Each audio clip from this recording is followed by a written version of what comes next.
Ladies and gentlemen, 10 hours ago, a tragedy happened near Kiev. A helicopter crash claimed lives of the Minister of the Internal Affairs of Ukraine, his colleagues and helicopter crew when it fell near a kindergarten. 14 of Ukrainian families lost their loved ones today, and many more families are losing daily because of the war. And I shall ask you to honor the memory of every person Ukraine has lost with a minute of silence, please.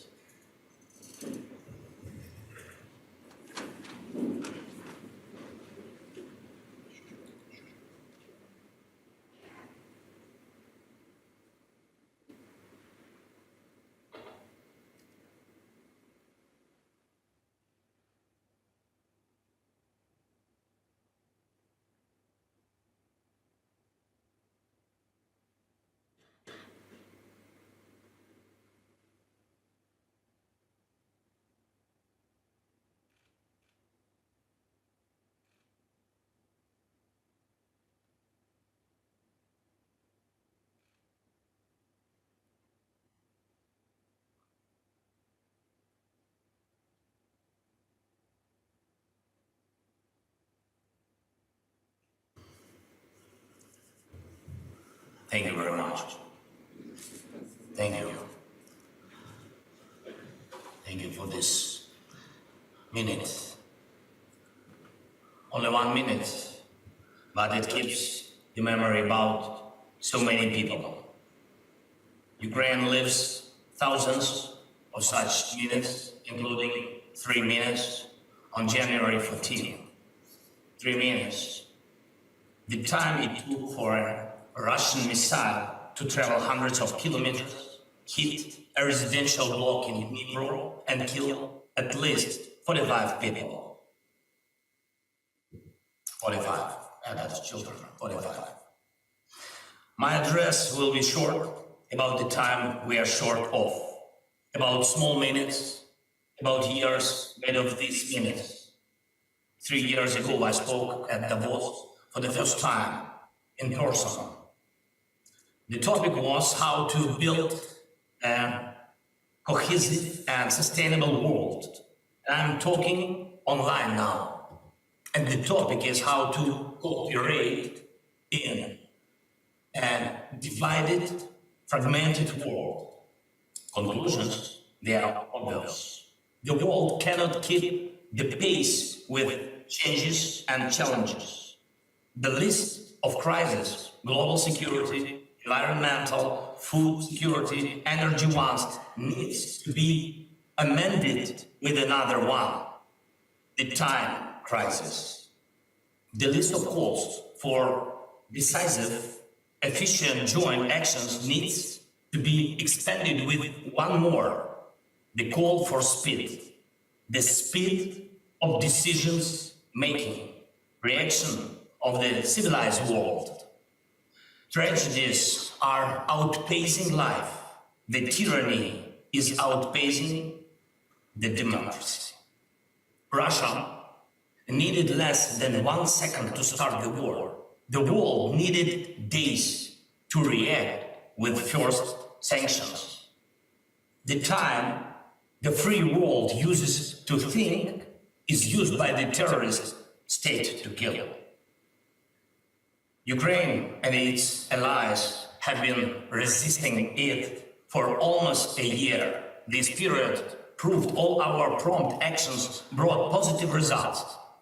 The opening of European borders for Ukrainians, the Green Deal, the energy unity. Together they saved millions of lives, and not only in Ukraine. It is not only Ukraine, but the whole world needs exactly this pace of decisions and actions.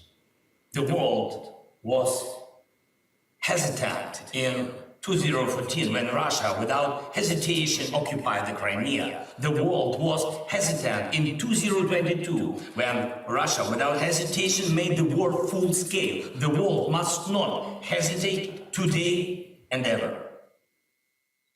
When the evil seeks revenge, the world needs resolve and speed. Russia is exporting terror. Russia is spreading the strain of the war across the world. Ukraine offers the world a peace formula. Please, 10 steps that the world must make faster than Russia makes its new moves. Mobilization of the world must outpace the next military mobilization of our joint enemy. The supply of Ukraine with air defense systems must outpace Russia's next missile attacks. The supplies of Western tanks must outpace another invasion of Russian tanks. The restoration of security and peace in Ukraine must outpace Russia's attacks on security and peace in other countries. A tribunal for military crimes must prevent new ones. The expansion of NATO and the EU must outgo the spread of the Russian aggression.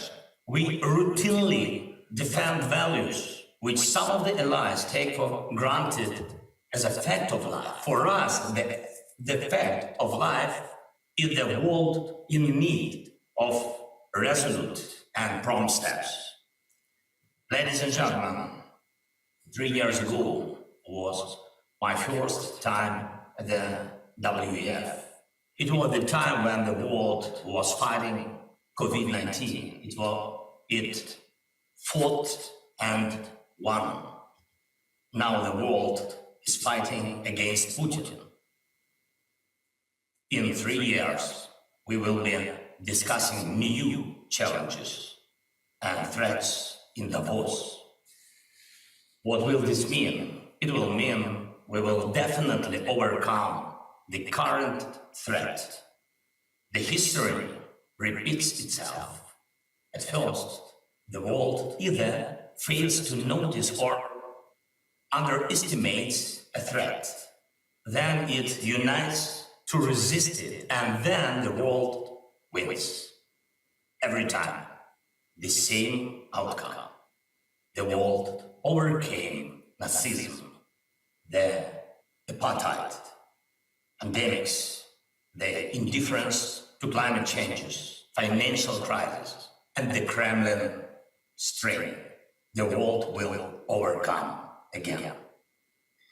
This is how much can be said in a matter of minutes. This is how much can be understood in a matter of minutes. The world will overcome again. The time is high to make it happen faster. Slava Ukraini!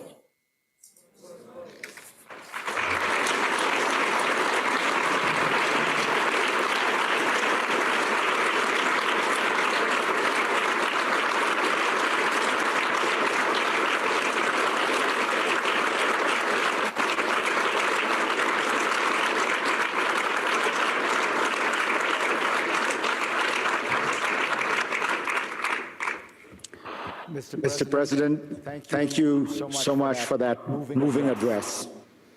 Let me ask you a few questions. I know how pressed you are, so thank you in advance for this. And of course, let me extend my condolences, and I think everybody in this audience's condolences for the terrible tragedy that took place in Ukraine. In November and December, the world watched with amazement as Ukrainian forces liberated one town and city after another. It seems now as though the war has moved into something that looks more like a stalemate. Can you tell us what the war looks like to you on the front lines right now?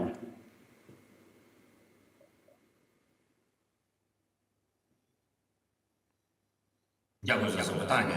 If I can, I switch on Ukrainian language. Thank you so much. Yeah, please. Thank you for the question. Farid, thank you for your condolences, by the way. I think у будь-який момент з самого початку. І тут це не залежить від цього. The war doesn't look Дійсно уповільнюється. good.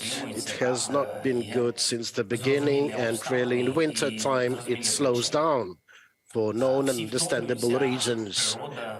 Everyone gets tired, the nature, the people, and thanks God, the enemy too. How it looks? It looks as follows. Daily arduous fights in the east of our country. We are standing strongly, resolutely. I am thankful to all of our warriors, the living ones, the ones that we've unfortunately lost for their bravery. It's very important to know that we are strong, not just in the east of our country where it's really hard, but we are also strong inside the nation, inside our state. We are united, we are mobilized because we are motivated. It was not us who started the war, but it is us who will have to end it on our land, having it deoccupied, with due respect to our people and our sovereignty. As regards other parts of our nation, the south, the north parts, we do control the situation, and definitely the processes have slowed down a bit for a variety of reasons. And it is not just about us keeping united inside the country. We need to have the whole world united around our joint values. And because of that, we truly need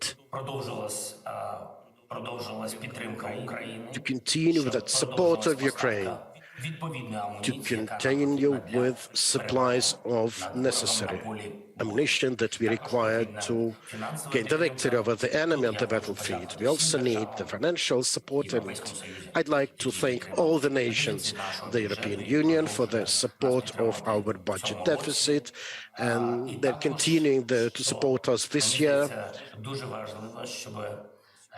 I also think it is really important that, given the energy challenges that we are seeing, and these are surely related to disrespect of the humankind, of the attacks against our grid, against our energy sector with Iranian drones, with Russian missiles, in order to instill chaos inside the country. Because of that, we definitely need assistance from our partners with a defense system. Lots of these. I know this is a deficit, but I'd like to thank many countries worldwide for their assistance, also with alternative energy connectivity solutions. From what it looks like now, Russia intends to get this revenge, and we think that they won't succeed because they're fighting not just Ukraine, but the whole civilized approach towards life. Thank you. Yesterday in Davos, Henry Kissinger suggested that while Ukraine must be supported, and in fact he came out in favor of Ukraine's membership in NATO, there must also be a dialogue with Russia, because Russia must be a part of the global order. You know Russia very well. You speak Russian fluently. What are your thoughts on Russia's place in the world?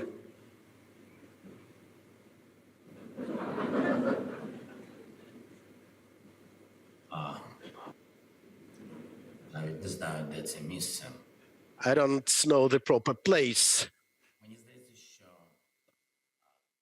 for it. I think that Russia has already earned a place among terrorists, and this no longer depends on their leadership.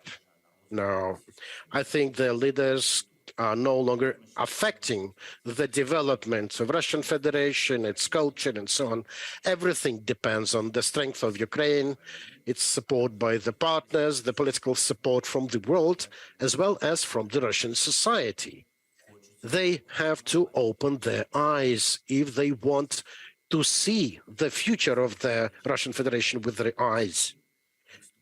will have to recognize their own mistakes, they will have to recognize the UN statutes, and they will have to really respect our territorial integrity. I'm really glad to hear that Mr. Kissinger changed his mind. Our priority today, our political task today, is to see that different political leaders and figures, those who are still very relevant or have been relevant until recently, for them to be able to recognize the great mistake that Putin committed, for them to recognize this is Russia's aggression. These moments, it is very important for them as well to politically pressure on Russia to stop this bloody aggression. As regards NATO, we clearly understand that security guarantees are among the top priorities for us. Speaking of our formula for peace, it is among the 10 priorities. You understand that at the moment we are not in NATO yet. Unfortunately, Russia does understand this as well, and they do their damnedest to not make it easier for us to join. But we are on the way towards NATO because NATO is the best security guarantee for us, for our country, for our kids, for our country. So we have suggested security guarantees for our nation, and we think that the civilized world is going to support our proposals. Finally, Mr. President, the accident, the helicopter crash, we think was an accident. We hope it was an accident, but it did raise in my mind, and it of course must have raised in your mind, the question of your own safety. Do you feel that there are still ongoing active threats that are increasing? Do you worry about your own security every day?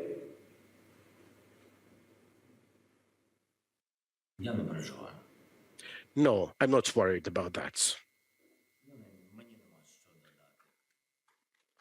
I don't have anything to add here.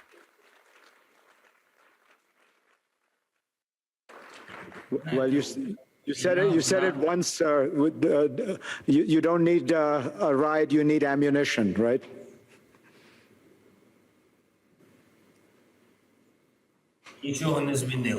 No, nothing has changed. We still need ammunition. I'm not in haste to anything, to anywhere.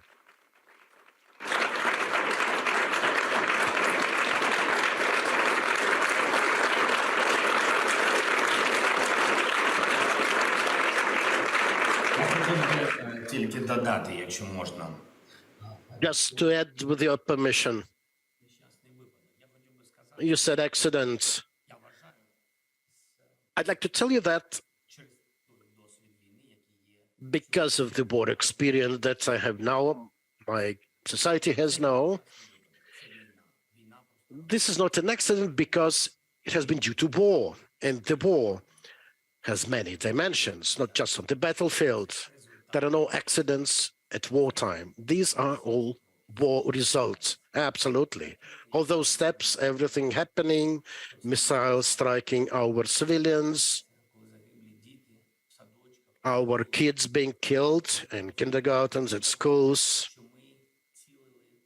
Someone might try to spread information that it was us who had our own civilians at the crosshairs, and they were just wanted to hit some power block, and that just a mishap. This is different. Just empty words. Every individual, every death is a result of the war. Mr. President, thank you for your time. You've been very generous. Best of luck.